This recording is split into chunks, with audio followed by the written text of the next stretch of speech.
Bonjour, je m'appelle Edith Lackner, je suis expert comptable et j'habite à Senones. Je voulais vous rencontrer dans le cadre du forum pour vous parler d'un sujet très important pour moi et qui me tient profondément à cœur, à savoir rebondir dans la vie. Je voulais, au cours de cette présentation, travailler avec vous et échanger avec vous surtout sur ce sujet. Je voulais déjà qu'on définisse ensemble parce que c'était le terme, en quoi correspondait le terme rebondir. Je voulais, pour illustrer un petit peu ce propos, cette première définition, vous parler un petit peu de mon parcours professionnel qui en fait n'est pas vraiment classique comme vous le verrez. Et je voulais également, dans une troisième partie, échanger encore avec vous sur quels seraient les moyens que l'on pourrait essayer de se donner pour essayer de rebondir dans la vie. Alors quand je dis rebondir dans la vie, ça veut dire deux choses importantes déjà dans la vie personnelle et dans la vie professionnelle. Et puis autre chose aussi importante à mon sens, euh, rebondir dans le cas où il faudrait rebondir par nécessité ou bien par pure envie. Bon, donc voilà, le sujet va rester le même, mais je vais pas parler avec vous, donc je vais parler toute seule. Donc, on va commencer. Il me semble important déjà qu'on définisse ce que veut dire le mot rebondir.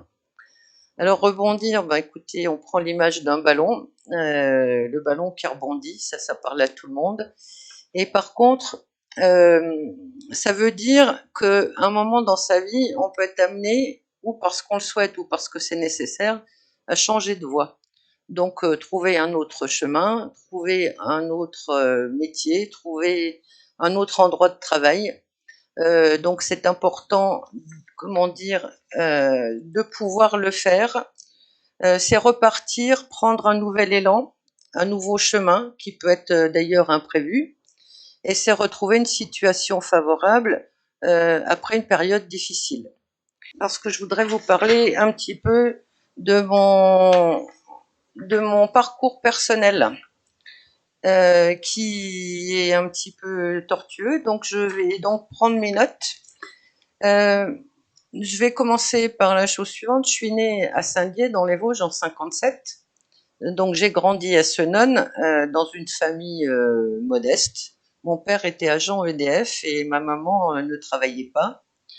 J'ai eu en 1976 un baccalauréat scientifique à Saint-Dié au lycée Jules Ferry.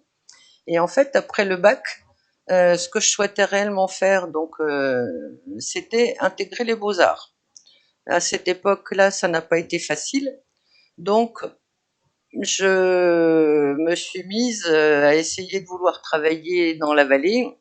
Et même à cette époque-là, c'était déjà pas très simple.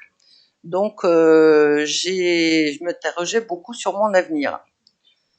Ce que j'ai fait donc à ce titre entre 76 et 77, c'est que j'ai passé des concours administratifs et j'ai fait des petits boulots. Alors, concours administratif, pourquoi à l'époque, je me disais que c'était sans doute euh, la meilleure chose à faire pour moi, c'est d'essayer d'intégrer la fonction publique, devenir fonctionnaire. Et puis les petits boulots, parce qu'il fallait gagner un peu d'argent et donc et se faire un petit peu d'expérience professionnelle. Il s'avère qu'en 77, donc j'ai eu un concours dans la fonction publique et on m'a muté à Paris. Toutes les personnes qui étaient en fait reçues à ce concours étaient mutées à Paris. Donc je suis partie la veille de mes 20 ans à Paris. J'ai été fonctionnaire pendant 4 ans et très très vite je me suis aperçue que ayant uniquement le bac, je ne pourrais pas passer des concours administratifs de niveau supérieur parce que j'allais être limitée forcément avec le niveau bac. Donc un nouveau questionnement, que faire? Je ne me voyais pas continuer à rester là. Donc j'ai repris des études courtes des études à l'IUT de Paris pour préparer un DUT gestion des entreprises et des administrations. Pourquoi cette formation? Parce qu'elle était de 2 ans. Cette formation était intéressante pour moi parce qu'elle était assez généraliste, ce qui me permettait plusieurs choses. C'est de ne pas me fermer de porte au niveau des métiers que je pourrais exercer. Formation courte qui permettait au bout de 2 ans de trouver un travail, voire de poursuivre des études. Donc, à la fin des 2 ans, à l'IUT, on m'a proposé de déposer un dossier pour rentrer à Dauphine, donc une université à Paris, directement en 3e année.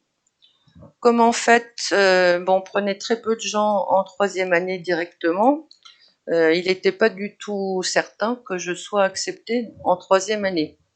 Et donc, en attendant la décision de l'université de Dauphine, j'ai cherché du travail. Et donc, au bout de quelques mois, finalement, j'étais acceptée à l'université de Dauphine en 3e année et j'avais également un contrat de travail, un CDI, chez Elf Aquitaine. Alors, là aussi, à nouveau, re-questionnement. Qu'est-ce qui était mieux pour moi? De continuer mes études ou bien finalement de me dire j'ai un contrat de travail, et ben je reste chez Elf Aquitaine et j'abandonne la possibilité de continuer des études. J'ai eu la chance à ce moment-là que la personne qui m'avait embauchée était quelqu'un de fort sympathique qui finalement a pris la décision pour moi et m'a dit il faut absolument que tu ailles à Dauphine. Et par contre, comme tu as besoin un peu de travailler, de gagner un peu d'argent, tu ne viendras plus travailler à temps plein, je vais changer ton contrat et tu viendras travailler à mi-temps. Donc, pendant Dauphine, je faisais l'université et je faisais également un travail à mi-temps chez Elf Aquitaine. Après Dauphine, on est en fin d'études, et puis toujours pareil, on se repose toujours les questions, les mêmes. Toute la vie, quelque part, on se pose les mêmes questions. Je fais quoi après? Et là, on m'a parlé en fait des grands cabinets d'audit commissariat aux comptes, en me disant que finalement c'était quasiment un 3e cycle d'études et qu'on y apprenait beaucoup de choses et que quand on avait eu cette expérience-là, ça ouvrait beaucoup de portes sur plusieurs métiers. On pouvait intégrer soit des entreprises, des banques, d'autres cabinets. Donc je me suis dit pourquoi ne pas essayer de rentrer dans ces cabinets. Donc en 84, j'intègre le cabinet de commissariat, un grand cabinet de commissariat aux comptes à Paris. Donc c'est un cabinet qui fait du contrôle des comptes, ce qu'on appelle de l'audit, où je vais en fait y travailler pendant à peu près 5 ans. Alors, pendant ces 5 années, dans ce cabinet, j'ai côtoyé des gens qui étaient experts comptables. Et on échangeait et un jour ils m'ont dit mais pourquoi tu ne passerais pas ton expertise comptable? Donc je me suis dit je la passe pas. Il s'est avéré qu'avec ma maîtrise de gestion, j'avais quelques équivalences pour le diplôme et je me suis dit que j'allais essayer de terminer. Donc c'est ce que j'ai fait en même temps, en parallèle de mon travail, c'est-à-dire préparer ce diplôme d'expert comptable, les matières, enfin les parties qui me manquaient. Et j'ai été diplômée en 89. Là, c'est posé la question, est-ce que je reste en cabinet ou finalement, est-ce que j'ai envie de faire autre chose? Là, je me suis dit que le cabinet, c'était très intéressant, c'est très, très riche, mais que finalement, on faisait du contrôle des comptes des entreprises. Et je me suis dit que j'aurais aimé avoir une expérience d'en faire les comptes des entreprises, qui est quand même un autre métier. Donc, j'ai quitté le cabinet et j'ai travaillé en entreprise, où là, je faisais les comptes. Donc, j'ai travaillé dans le groupe AXA, qui fait de l'assurance et de l'immobilier, pendant 4 ans également. Et puis un jour, j'ai été appelée en fait. J'ai eu un message chez moi du Crédit Lyonnais à Paris qui souhaitait me rencontrer. Moi, j'avais pas prévu de partir dans le secteur bancaire, j'avais pas forcément prévu de quitter AXA, mais je suis allée à l'entretien et en fait, de l'entretien a découlé une embauche. Donc là, je suis rentrée dans le secteur de la banque, secteur que je connaissais pas en termes d'activité, où en fait, je suis intervenue donc j'y ai travaillé au Crédit Lyonnais et chez Crédit Agricole pendant 20 ans, de 92 à 2012. Et donc pendant ces 20 années, j'ai exercé différents métiers. Donc j'ai fait la comptabilité des deux banques, j'ai fait de la conduite de projet, de la formation, des missions d'organisation, du contrôle de gestion. J'ai eu l'occasion de travailler seule selon les sujets, voire d'encadrer de grosses équipes.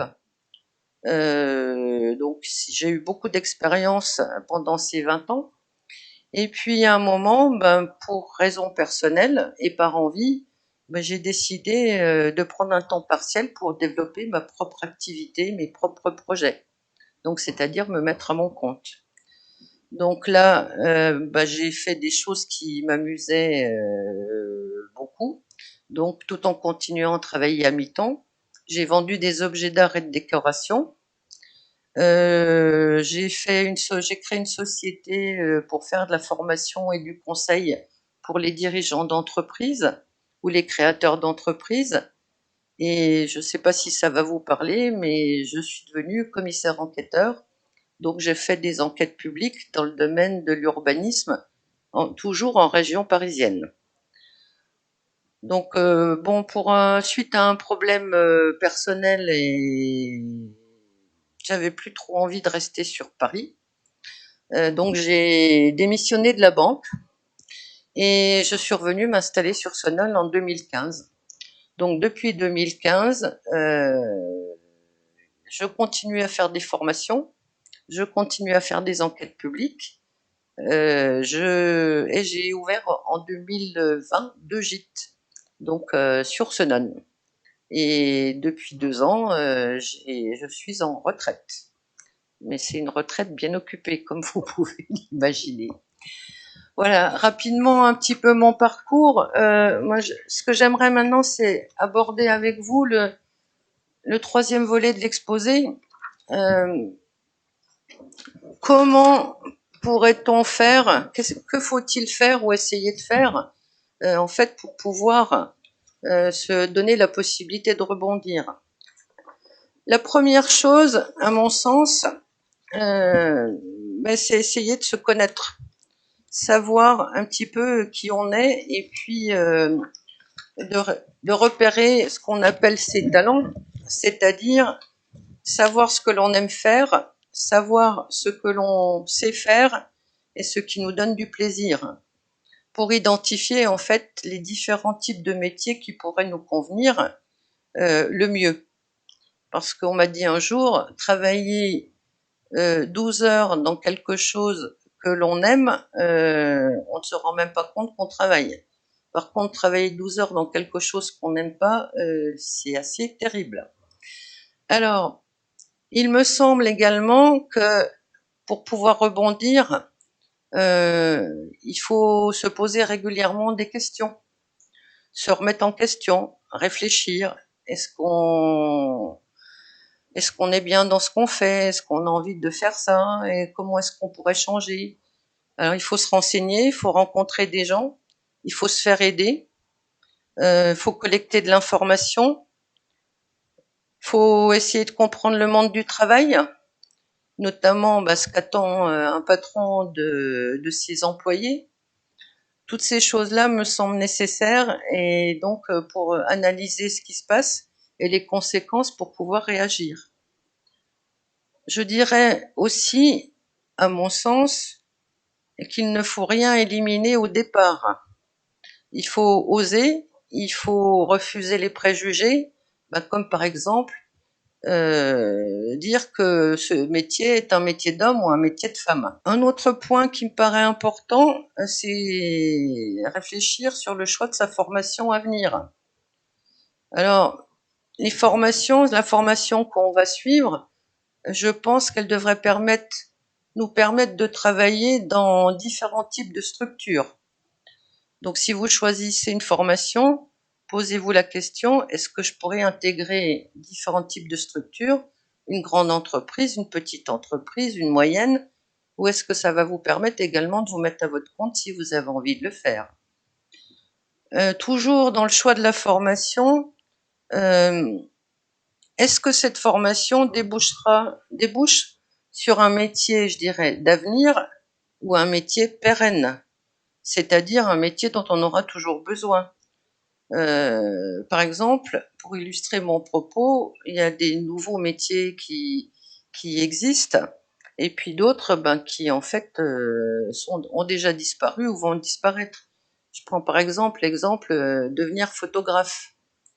Avec nos smartphones, maintenant, nous on fait toutes les photos que les photographes faisaient avant. Il faut choisir une formation qui permette en fait, qui ouvre la possibilité d'accéder à plusieurs métiers. Donc, question à se poser dans le choix de formation. Il faut réfléchir également dans le choix de votre formation. Est-ce que cette formation va déboucher sur un métier qui paye ou qui ne paye pas?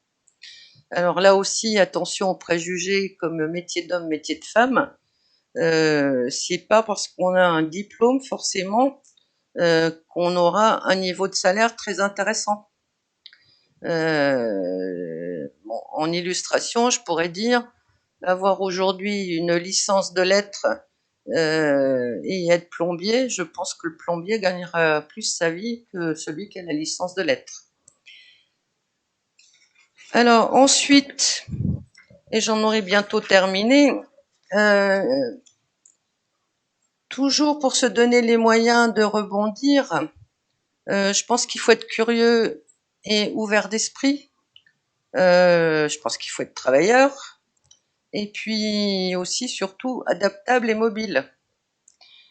Je dirais qu'il faut peut-être être ambitieux, mais en tout état de cause, avoir des rêves et des projets. Et être en même temps réaliste à la fois, parce que dans la vie, il faut pouvoir payer ses factures, et cela sans trop de souffrance dans son travail. Dernière petite chose, écoutez, je pense qu'il faut aussi avoir de la chance et puis essayer de la provoquer au maximum. Donc j'avais prévu que vous puissiez me poser des questions. Écoutez, Covid, donc je vous souhaite de choisir bien vos formations et un très bel avenir personnel et professionnel. Merci.